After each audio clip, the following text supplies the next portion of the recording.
On passe à un autre sujet parce que l'heure tourne. Non, il est 9h, là, dit 9h20. Ouais, non, ben, il dit oui, 2h40, je tiens le coup. Ouais, d'accord. Hein. Mais c'est qu'on m'attend à la maison, monsieur. Oh, bah, je vous ferai un mot de dispense. Et il n'y a pas que moi, à mon avis. Juan Branco, Crépuscule. Le RIC, les Gilets jaunes. On fait quoi? L'oligarchie qui... Mais comment c'est nous- votre truc, votre technique d'intervention consiste à mettre des mots un derrière l'autre Ouais, et à me ouais, dire ouais. on fait quoi? Surtout après 2 heures avec Jean-Luc Mélenchon, c'est quoi efficace. Les- nous, on considère les Gilets jaunes comme le canari dans la mine de la mondialisation. C'est-à-dire qu'ils sont en train de se... C'est pas mal comme image. Merci. On les voit, ils sentent le coup de grisou, ils sont en train de crever un à un, il n'y a plus rien dans le frigo, ils sont vraiment le couteau sous la gorge. On a une élite qui est dans le déni, qui est dans qui leur jette l'opprobre à la moindre seconde. On va faire quoi avec ça? Ça va se terminer. Là, d'abord, les dégâts sont considérables. Hein. Parce que une société s'habille quand même avec un minimum de consentement à des règles communes. Et bon, il est clair qu'au bout de 25 semaines, la perception que des masses de gens ont de la police, de la justice, des médias, c'est incroyablement dégradé.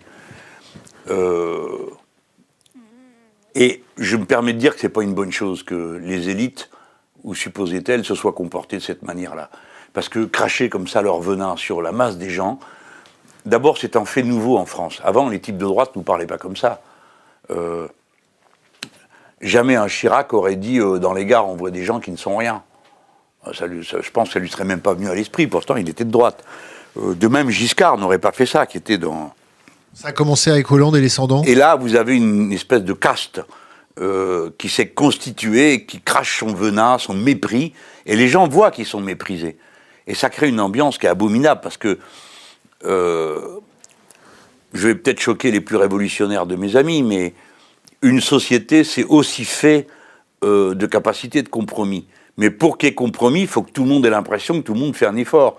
Si les gens ont l'impression que seulement les uns font des efforts et que les autres n'ont rien à foutre et leur crachent à la figure, alors là, bon, c'est la fin des haricots. Un jour, je prends un exemple exotique hein, pour illustrer mon propos. Je me trouve à São Paulo, je crois, ou à Rio, peu importe, on faisait un truc... Bilan carbone, ça va. Ouais, bah oui, j'ai quand même voyagé, hein, mais à culpa, etc. On va se flageller un peu, mais bref, j'ai voyagé, j'ai appris des choses. Et je voyais passer les hélicoptères d'une tour à l'autre. Et bon, pas qu'un, hein, plein. Alors, je dis à un copain, bon, les riches, là, ils passent par les toits, pour blaguer, enfin, vous voyez comme on est... vous en êtes débarrassé. Et le copain me dit, c'est une catastrophe, parce que maintenant, ils en ont absolument plus rien à foutre de ce qui se passe en bas. Donc, les routes, les transports en commun, c'est plus leur problème, ça rentre plus dans leur tête, et ils n'arrivent pas à comprendre qu'on a un problème. Alors on pourrait répondre par la formule révolutionnaire, débarrassons-nous du capitalisme. Évidemment, j'en suis d'accord, et faisons-le dès qu'on le peut.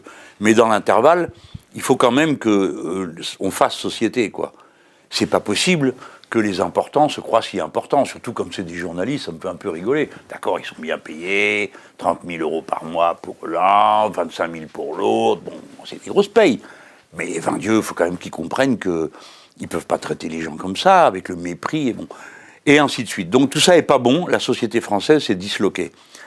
On rattrapera ça si on est capable d'avoir en commun des grands projets, des lignes d'horizon. C'est pour ça que la transition écologique, qui fait jaillir une conscience collectiviste comme jamais il y a eu avant, hein, depuis 2 ou 3 décennies, il n'y avait pas une conscience collectiviste comme maintenant. On a même fini par comprendre que même l'air allait y passer. Donc les gens comprennent qu'il y a un intérêt général humain, ils ont envie de bien faire. Donc je pense qu'on a des points d'appui, mais ça peut être que comme ça. Si le point d'appui c'est de dire, écoutez maintenant que chacun jouisse dans son coin et puis s'occupe pas des voisins, bon, on connaît le résultat, la société finira de se disloquer. Donc vous avez raison de dire, c'est une bonne image, je trouve, que de dire que le gilet jaune, c'est le canari dans la mine avant le coup de grisou. Mais les canaris n'ont jamais empêché le coup de grisou, hein. Ils ont alerté. Donc cela alerte. Les puissants se sont dit, on n'en a rien à fiche. À commencer par le président de la République, qui a joué le pourrissement. Il s'est dit, ils finiront par se fatiguer. Ils ne se fatiguent pas. Le mal, c'est propagé dans la société. Cet homme ne comprend pas ce qu'est une crise politique. Il n'en a jamais vu.